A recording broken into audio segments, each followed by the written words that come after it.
Bismillah, Assalamualaikum warahmatullahi wabarakatuh. Selamat pagi teman-teman.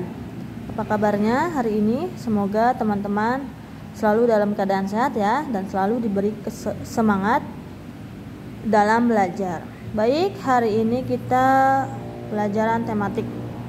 Silakan siapkan buku penanya jilid 4B ya. Kemudian dibuka halaman 47. Di halaman 47 kita akan membahas pendapat pribadi tentang cerita dalam dongeng ya, muatannya bahasa Indonesia. Pendapat pribadi ya, jadi pendapat pribadi itu adalah pendapat diri sendiri ya. Kalian berpendapat tentang cerita dalam dongeng. Apa yang dimaksud dengan dongeng? Dongeng adalah cerita yang tidak benar-benar terjadi ya, jadi cerita yang hanya karangan semata, karangan saja, jadi tidak benar ya. Di dalam dongeng terdapat unsur-unsur cerita. Nah, unsur-unsur cerita ini ada tokoh, alur atau jalan cerita, dan pesan moral. Tokoh itu apa sih? Tokoh itu adalah orang yang memerankan dalam dongeng, orang yang memerankan dalam cerita. Kemudian alur itu adalah jalan cerita. Nah, jalan ceritanya ini menceritakan tentang apa?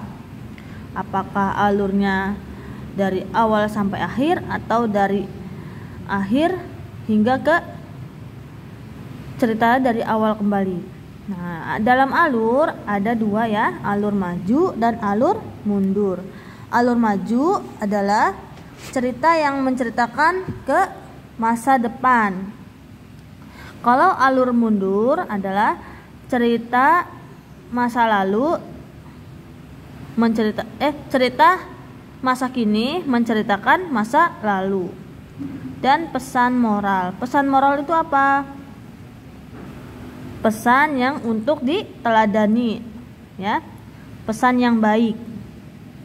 Nah, umumnya dongeng diceritakan dengan lisan secara turun-temurun untuk mewarisi pesan moral yang tergandung di dalamnya.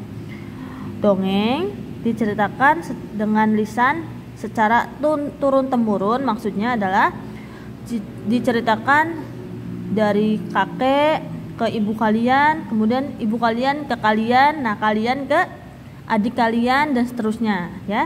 Jadi secara turun-temurun melalui lisan, melalui omongan ya.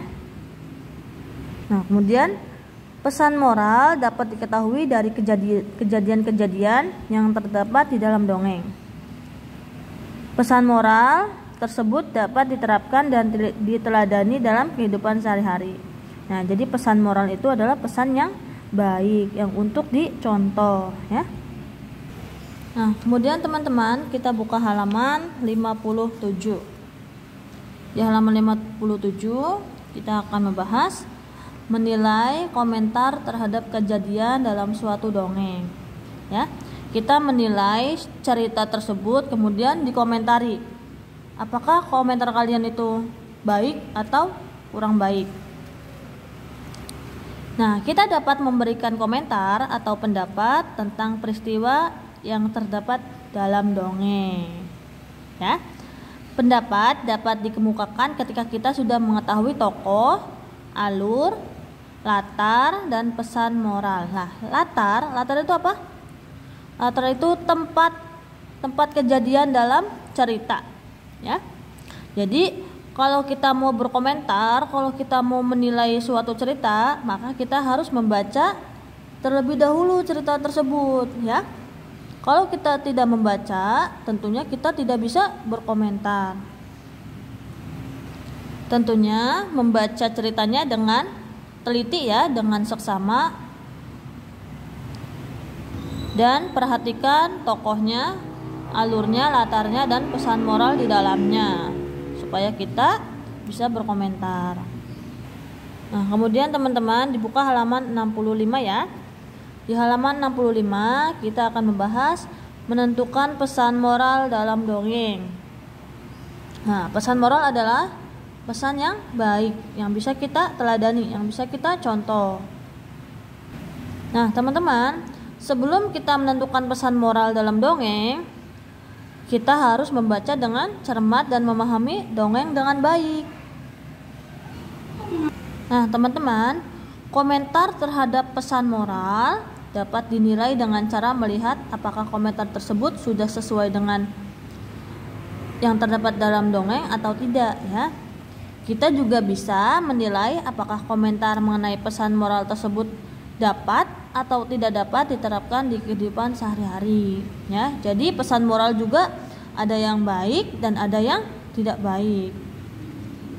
Nah, teman-teman, apakah teman-teman sudah pernah mendengar atau pernah menyaksikan cerita Malin Kundang?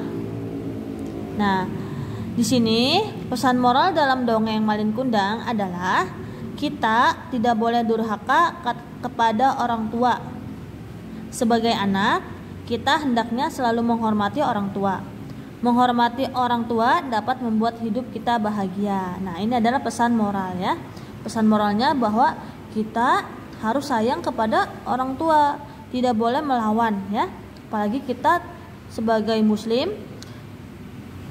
bilang saja itu sudah tidak boleh, ya, tidak baik, berdosa.